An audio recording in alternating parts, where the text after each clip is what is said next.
নমস্কার বন্ধুরা, তোমরা কেমন আছো? আশা করি সবাই খুব ভালো আছো। আমরাও খুব ভালো আছি। ভালো না থাকলে কি আর এই লোকাল ট্রেনে যাতায়াত করা যায়? বাপ রে বাপ, যা ভিড়! তবে এখন গরম কম আছে, কম বলবো না, তবে হ্যাঁ, ওই মে জুন মাসের গরমের থেকে মানে একটু কম আছে। তবে যাই হোক, বলেই দিই তোমাদেরকে, আজকে কোথায় যাচ্ছি। আজকে যাচ্ছি গুপ্তিপাড়া, মানে যেখানে আমার বাবার বাড়ি। কে বলো তো এমন আছো যে আমার মতোই মানে বাবার বাড়ি যাওয়ার জন্য ভীষণ খুশি হয়ে যাও? আমার মনে হয় প্রত্যেকটা মেয়ের মধ্যেই এটা আছে, হ্যাঁ না? কি বলো তোমরা? যাই হোক, তবে কি বলো তো, আমার ক্ষেত্রে একটু আলাদাই হয়। আমি অনেকটা দূর থেকে আসি শ্বশুরবাড়ি, সেখানে কিছুদিন থেকে তারপরে আবার যাই বাপের বাড়ি। তবে সেটা একদিনের জন্য হলেও আমি যাই, আর যাওয়া উচিত, আমার মতে তো তাই। কি বলো? সেখানে আমার বাবা মা আত্মীয় স্বজন সবাই আছে, তাদেরকে কি আমার দেখার ইচ্ছে হয় না বলো তো? তবে কখনো সেটা এক সপ্তাহের জন্য হয়, কখনো বা আবার একদিনের জন্য।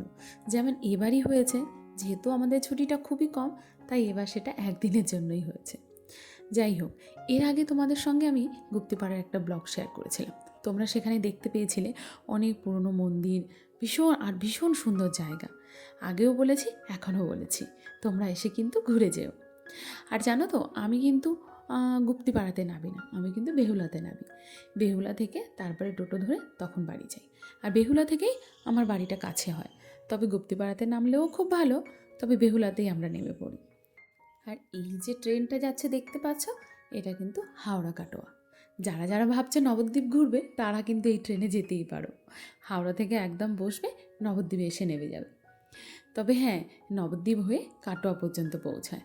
আর এই ট্রেন ধরেই আমার বাড়ি আসতে হয়। এই যে সেই বেহুলা স্টেশন। আর এই স্টেশনটার নাম বেহুলা স্টেশন কেন জানো? আমি যতদূর জানি, এর পাশ দিয়েই বেহুলা নদী বয়ে গেছে। মানে আমরা যে পুরাণ কথায় পড়েছি বেহুলা নদী, সেই নদীই কিন্তু। আমাদের যে পূর্বপুরুষ আছে বা আমাদের যে ঠাকুমা দাদু আছে, তাদের মুখ থেকে কিন্তু এটা শোনা। চলো তাহলে বাড়ির দিকে যাওয়া যাক। আর জানো তো, নেবেই মানে মনে হচ্ছিল কখন পৌঁছাবো কখন পৌঁছাবো।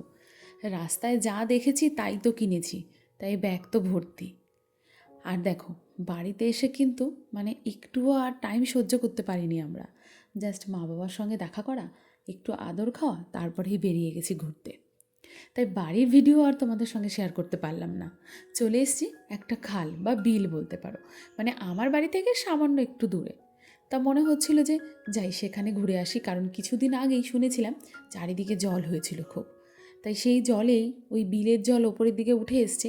আর চারিদিকে দেখো ছোট ছোট গাছ, মানে এই জমিগুলোতে চাষ হয়, কিন্তু এখন আর চাষ হতে পারেনি। কারণ যেহেতু জলটা ওপর পর্যন্ত আছে এখনও, জলটা নেমে যাওয়ার পর হয়তো শুকাবে জমি, তারপরে হয়তো চাষবাস হবে। আর আমার চেয়ে আমার বরের বেশি, কী আর বলি।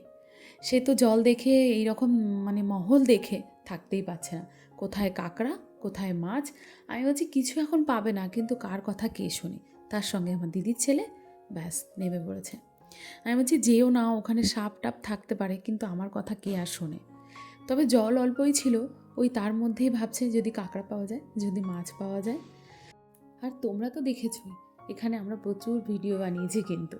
তবে এত রোদ ছিল না, মানে বেশি ভিডিও বানিয়েছি বলতে গেলে খুব একটা বানাতে পারিনি। তার মধ্যে আবার ওদিক থেকে মায়ের ডাক, মানে তাড়াতাড়ি আসবি, তাড়াতাড়ি আসবি। অবশ্যই হতেই পারে, সে অতদিন পরে বাড়িতে গেছি, সে তো মানে চিন্তার একটা ব্যাপার থাকে, বাবাও তাই, মানে তাড়াতাড়ি চলে আসবি, একটু ঘুরেই চলে আসবি। কিন্তু এই জলে আর চান করা যাবে না, জলটা অতটাও ভালো ছিল না। আর এই যে সেই রাস্তা, যেই রাস্তা ধরে ওই বিলে পৌঁছাতে হবে, এই রকম দুদিকে পুরো গাছ। আর ওই বিলের ধারটাতেও কিন্তু গাছ আছে প্রচুর। চলো সেটাও তোমাদেরকে দেখাবো। আর জানো তো, আগে কিন্তু এইগুলো এইরকম ছিল না, মানে আগে যে খালটা ওটা অনেকটা এগিয়ে ছিল, এখন অনেকটাই পেছনের দিকে চলে গেছে।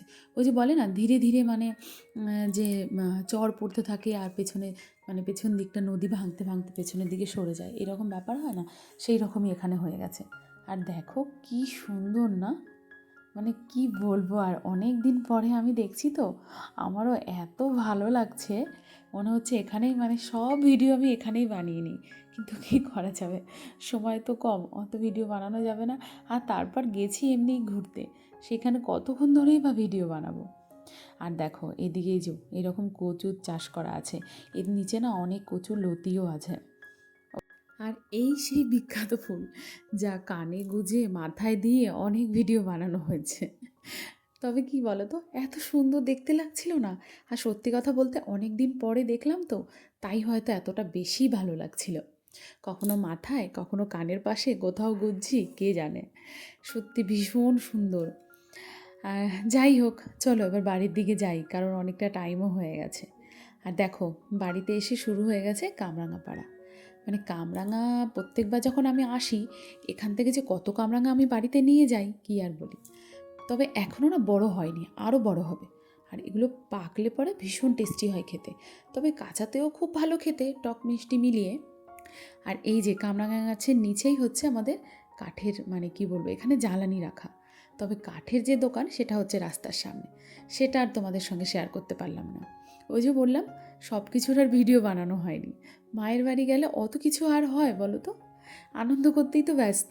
আর এই যে দেখো কত কামরাঙা পেরেছি। এই ব্লগে আর সবটা ভিডিও তোমাদের সঙ্গে দেখাতে পারলাম না, আবার নেক্সট ব্লগে তোমাদের সঙ্গে অনেক কিছু শেয়ার করব। সবাই খুব ভালো থেকো, সুস্থ থেকো।